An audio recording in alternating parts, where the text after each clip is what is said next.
Você já parou para pensar onde Jesus esteve depois da sua morte e antes da sua ressurreição? Muitos acreditam que ele foi para o inferno. Alguns afirmam até mesmo que ele ficou 3 dias sofrendo lá. Mas outros defendem que ele foi diretamente para o Pai.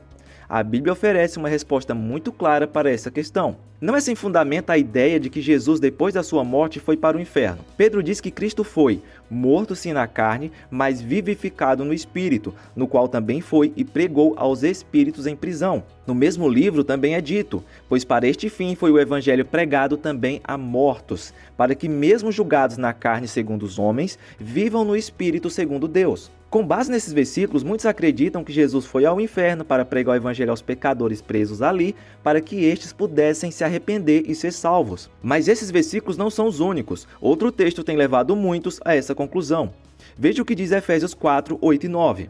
Ora isto, ele subiu, que é senão que também antes tinha descido às partes mais baixas da terra. Muitos entendem as partes mais baixas da terra como mais uma referência a Jesus ter ido ao inferno. Como esses textos são muito complicados, antes de continuarmos dando outras interpretações para eles, precisamos analisar o que o próprio Jesus disse que aconteceria com ele mesmo entre sua morte e ressurreição. Quando Cristo está na cruz entre 2 malfeitores, um deles blasfema contra Jesus, enquanto o outro demonstra arrependimento. Para este, Jesus diz, em verdade te digo que hoje estarás comigo no paraíso. Isso significa que depois da sua morte, o Espírito de Jesus foi para a presença do Pai, enquanto seu corpo permaneceu na terra. Ou seja, segundo o próprio Jesus, ele não teria uma estadia no inferno, ele iria diretamente para o céu. Continuando com o relato da crucificação, lemos as últimas palavras de Jesus antes da sua morte. Está consumado. E inclinando a cabeça, rendeu o espírito. Ele usou a palavra grega tetelestai, uma palavra usada na linguagem comercial da época que indicava que o último pagamento já havia sido feito. Já que não havia pagamento a ser feito além daquele realizado na cruz,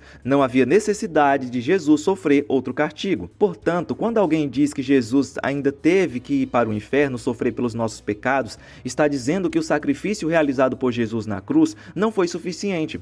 Agora, voltando para o Evangelho de Lucas, lemos: Então Jesus clamou em alta voz: Pai, nas tuas mãos entrego o meu espírito. E dito isso, expirou. Perceba novamente que Jesus sabia que iria diretamente para Deus, o Pai, e não para o inferno. Antes de continuarmos, eu preciso te falar sobre esse curso. Se você está cansado de ler a Bíblia e não conseguir entender o que o texto está falando, mas quer aprender a interpretar com facilidade qualquer versículo da palavra, eu te sugiro o curso Interpretação Bíblica, Gênesis Apocalipse. O link para adquirir está aqui na descrição. Agora, antes de analisarmos esses versículos mais complicados, precisamos observar o que o restante da Bíblia diz sobre a possibilidade de alguém ter uma segunda chance após a morte. Na parábola do rico e Lázaro, Jesus ensina que não há uma segunda chance após a morte. O rico, em tormento no Hades, pede ajuda ao pai Abraão, mas é informado de que há um abismo intransponível entre os dois lados. Ao pedir que Lázaro volte à terra para alertar seus irmãos, Abraão responde que se eles não ouvem Moisés e os profetas, não serão convencidos nem por alguém que ressuscite dos mortos.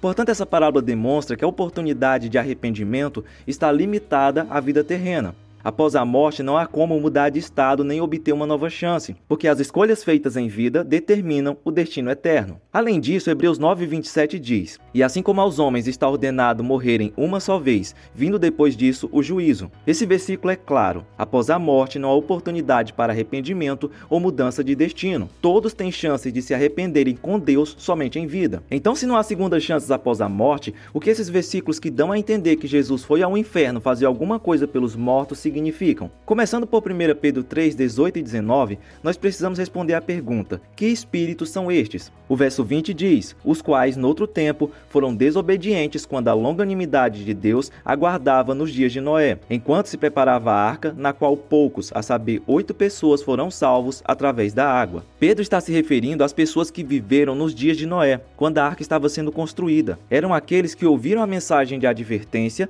mas escolheram desobedecer a Deus. Por causa de sua rebeldia, morreram no dilúvio e agora são chamados de espíritos em prisão. Ou seja, eles não estão mais vivos como seres humanos, mas existem como espíritos aguardando o julgamento final. Portanto, Pedro está se referindo às pessoas da época de Noé que rejeitaram a palavra de Deus e agora estão em prisão espiritual, um estado de separação eterna de Deus. Agora, a maior dificuldade do texto é entender como Jesus poderia ter pregado para esses espíritos, já que eles morreram muitos séculos antes da encarnação de Cristo. E é aqui que entra a crença de que a única maneira seria Jesus ir para o inferno para pregar para eles. Mas a explicação, de acordo com uma análise mais bíblica, é que Cristo pregou a essas pessoas quando elas ainda estavam vivas por meio de Noé. Veja o que diz o início da carta. Os quais profetizaram acerca da graça a vós outros destinada, investigando atentamente qual a ocasião ou quais as circunstâncias oportunas indicadas pelo Espírito de Cristo que neles estava, ao dar de antemão testemunho sobre os sofrimentos referentes a Cristo e sobre as glórias que o seguiriam. Então fica claro que Jesus pregou para essas pessoas, chamadas de espíritos em prisão, enquanto elas ainda estavam vivas, através da pregação de Noé. Pedro se refere a elas como espíritos em prisão, porque atualmente essas almas estão presas, aguardando o julgamento final. Isso não quer dizer que Jesus desceu ao inferno para pregar novamente a elas, oferecendo uma segunda chance, pois a Bíblia deixa claro que ninguém tem uma segunda oportunidade após a morte. Poderíamos resumir a solução assim: por meio do Espírito Santo, ele, Cristo, foi e pregou, por meio de Noé, aos espíritos agora em prisão, no Hades. Agora vamos falar sobre 1 Pedro 4 e 6 e entender quem são os mortos que Pedro menciona ali. À primeira vista, parece que o evangelho foi pregado para pessoas mortas e assim elas receberam uma segunda chance. Mas não é isso. Esses mortos, na verdade, são cristãos que já tinham falecido. Pessoas que, enquanto estavam vivas, ouviram o evangelho e o aceitaram, mas que quando Pedro escreve essa carta já estavam mortas. Pedro diz que eles foram julgados na carne segundo os homens, ou seja, morreram fisicamente como qualquer ser humano deve morrer. A preocupação sobre o destino desses cristãos era muito comum naquela época. Isso porque muitos na sociedade zombavam dos cristãos dizendo algo como: "E daí?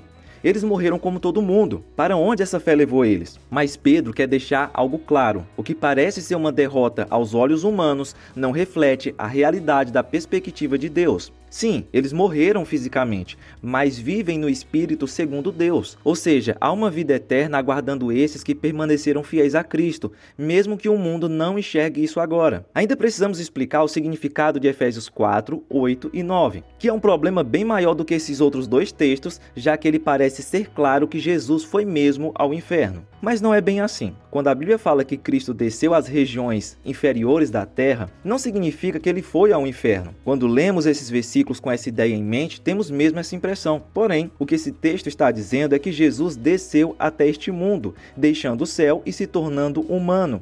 A descida aqui é uma referência à sua encarnação, ou seja, o momento em que Jesus se humilhou para viver como um de nós. Inclusive, essa ideia faz muito sentido quando a gente lê Filipenses 2, 5 ao 11. Paulo fala sobre a humilhação de Jesus, que foi até a morte na cruz, e como depois disso ele foi exaltado sobre todo poder e autoridade. Então, a descida de Cristo não é sobre ele ir para um lugar como o inferno, mas sim sobre o caminho de humildade que ele percorreu, desde o nascimento até a cruz. Então o que Efésios 4 está ensinando não é sobre uma viagem de Jesus ao inferno, mas sobre sua humilhação e depois a sua exaltação. Então, o que aconteceu depois da morte de Cristo? Os textos bíblicos mostram que Jesus passou por algo parecido com o que acontece com os crentes quando morrem. Seu corpo foi sepultado e permaneceu na terra, assim como o nosso será um dia, mas o espírito dele foi direto para a presença de Deus no céu. E é isso que vai acontecer conosco também. No domingo da ressurreição, o Espírito de Jesus voltou a se unir com seu corpo, e ele ressuscitou dos mortos. Da mesma forma, quando Jesus voltar, os crentes que morreram terão seus corpos e espíritos reunidos e viverão uma nova vida em corpos perfeitos. E essa é a esperança que temos, estar com Deus imediatamente após partirmos deste mundo. Até a próxima!